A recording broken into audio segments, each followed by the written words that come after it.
નમસ્કાર દર્શક મિત્રો, એસડી ન્યૂઝ ગુજરાતી ચેનલ પર આપનું સ્વાગત છે ને હું આપની સાથે વૈશાલી પોબારુ કરીશું નજર આજના સમાચાર પર। વડોદરા શહેરમાં અનેક વિકાસના કામો માટે તમામ કચેરીઓમાં સૂચનાઓ આપવામાં આવે છે, ત્યારે અમોએ મ્યુનિસિપલ કમિશનરશ્રીને ટૂંક સમયમાં પહેલા જ અલગ વિસ્તારોમાં પુષ્કળ પ્રમાણમાં બેનરો લગાવવામાં આવ્યા છે। આ બેનરોની પરમિશન લીધા વગર લગાવવામાં આવે, જેથી વડોદરા મહાનગરપાલિકાની આવકમાં નુકસાન થઈ રહ્યું છે। એક જાગૃત નાગરિક તરીકે અમોએ અલગ વિસ્તારોમાં ફરીને ફોટોગ્રાફ એકત્ર કરી આપશ્રીનું ધ્યાન દોર્યું હતું, છતાં આજ દિન સુધી કોઈ પણ કાયદાકીય પગલાં લેવામાં આવ્યા નથી અને હાલમાં પણ દરેક સર્કલ પાસે, રોડ રસ્તા પર, સોસાયટીના મેઇન રસ્તાઓ પર,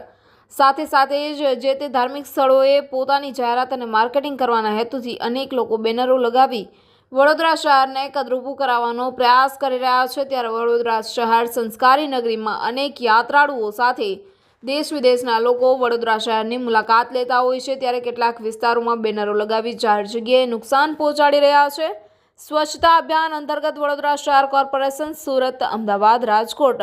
તેમજ અન્ય શહેરોથી પાછળ ક્રમે આવે છે। તેનું મુખ્ય કારણ છે કે મસમોટા બેનરો લગાવવામાં આવે છે,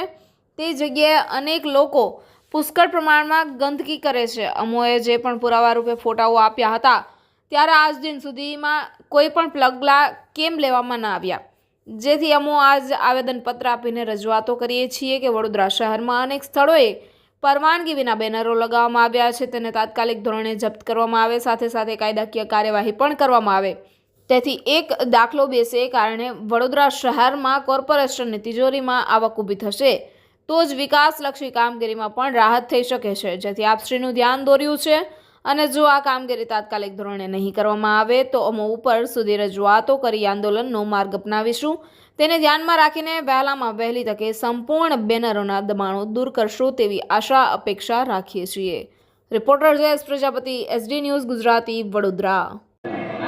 વડોદરા શહેરના મ્યુનિસિપલ કમિશનર સાહેબને આજે આવેદનપત્ર સ્વરૂપે રજૂઆત કરવા માટે આવે છે કે વડોદરા શહેરની અંદર અલગ વિસ્તારોમાં હોર્ડિંગ્સ બોર્ડનો જમાવડો જોવા મળે છે। આ બિન પરવાનગીએ આજે લોકો લગાવી રહ્યા છે। એનું મુખ્ય કારણ એક જ છે કે વડોદરા શહેરના જમીન મિલકત કોમર્શિયલ શાખાના અધિકારીઓ મફતનો પગાર લેતા હોય તેમ લાગી રહ્યું છે, જેના કારણે મેં ટૂંક સમય પહેલે પણ મ્યુનિસિપલ કમિશનર સાહેબને આલ્બમ બનાવીને જે 2000 ફોટોગ્રાફ સાથે અમે રજૂઆત કરી હતી, પરંતુ આજ દિન સુધીમાં કોઈપણ જાતની કામગીરી થઈ નથી, જેના કારણે દરેક 4 રસ્તાઓ પર, ઐતિહાસિક ધરોહરની આજુબાજુની અંદર, દરેક મંદિરોની આજુબાજુમાં આવા રીતે મોટા પ્રમાણમાં હોર્ડિંગ્સ બોર્ડો લગાવવામાં આવે છે, સાથે રોડના ડિવાઈડરો પર લોકો જે બેનર લગાવી રહ્યા છે, ત્યારે ખાસ કરીને વડોદરા શહેરમાં આ શોભા નથી આપતું અને વડોદરા શહેરની અંદર જ્યારે મુખ્યમંત્રી હોય કે CR પાટીલ હોય અથવા તો ઉચ્ચ કક્ષાના નેતાઓ જ્યારે વડોદરા શહેરની મુલાકાતે આવતા હોય ત્યારે વડોદરા શહેરના નેતાઓને ટકોર કરતા હોય છે। આ વડોદરા શહેર માટે ખૂબ જ શરમજનક બાબત છે, જેનું કારણ એક જ છે કે ભાઈ જે વડોદરા શહેરની અંદર જે આવક થતી હોય છે એ આવકથી રોડ, રસ્તા, પાણી, ડ્રેનેજ આવા તમામ જે વિકાસ કાર્યો થતા હોય,